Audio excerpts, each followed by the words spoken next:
Alright lads, welcome back to another Enlisted Premium Squad review. Today we're going to be taking a look at the M13 40 Series 3. This is a premium squad tank available for the German team in the Invasion of Tunisia campaign. This is basically a copy and paste of one of the starter vehicles, albeit with a rather unique skin. This means there's nothing really unique about this vehicle, but it's just a good, nice premium to get you going if you do want to grind out the German tech tree. But let's get into the stats. Starting with the crew.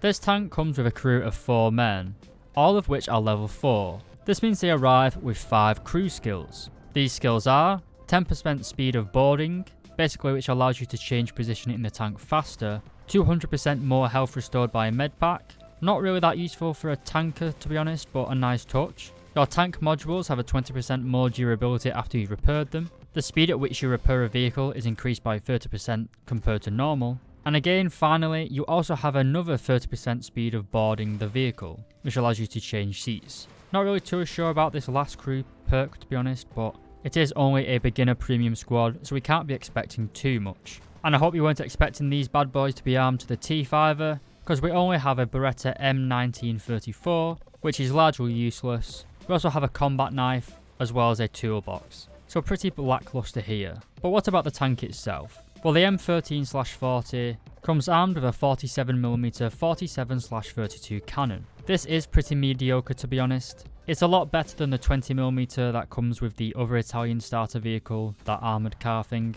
It's got pretty decent splash damage from its high explosive round, and its APC-BC rounds are capable of penetrating the early British and American vehicles. The tank is pretty slow though. It can only reach a maximum speed of 32 km/h. That isn't really too important in Enlisted, but it's an important stat nonetheless. The vehicle also weighs 14 tons, and the engine produces 130 horsepower, giving it a rather low power to weight ratio. We then finally come on to the armour of this tank, and it's quite trolly to be honest, especially if you're going up against the starter vehicles of the Allied team, which only really have 40mm pot guns. Anyway, the M13 has 30mm of frontal armour. This does vary in places, and we have bulges like the machine gun bulge here, which does kind of make it a bit trolly. But anyway, if you're going up an opponent in the Allied team that has the Sherman unlocked or the M3 Lee, they will be able to penetrate you pretty easily with the high caliber APC-BC rounds. The turret is a little bit thicker though at 45mm, but again, while effective against the early tanks, it's not really going to stop any of the higher caliber shells at the higher levels of the campaign. But again, this is just a premium starter squad.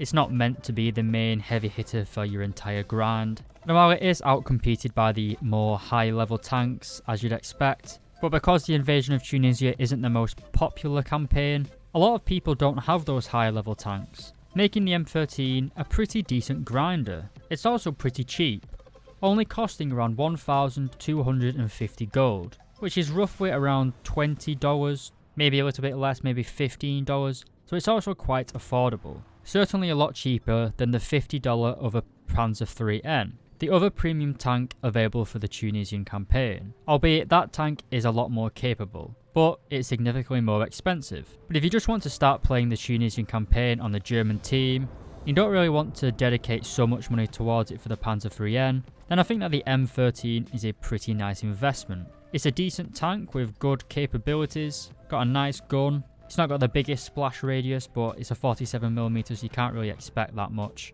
The armour's pretty throwaway, and it's fast enough to get where you need it to go. Not the best tank in the world, but for 15 quid, what can you expect? Anyway lads, if you enjoyed this review, please do consider leaving a like and subscribing, and be sure to let me know down below in the comments what vehicle you would like to see reviewed next. And finally lads, thank you very much for watching, and I'll see you later.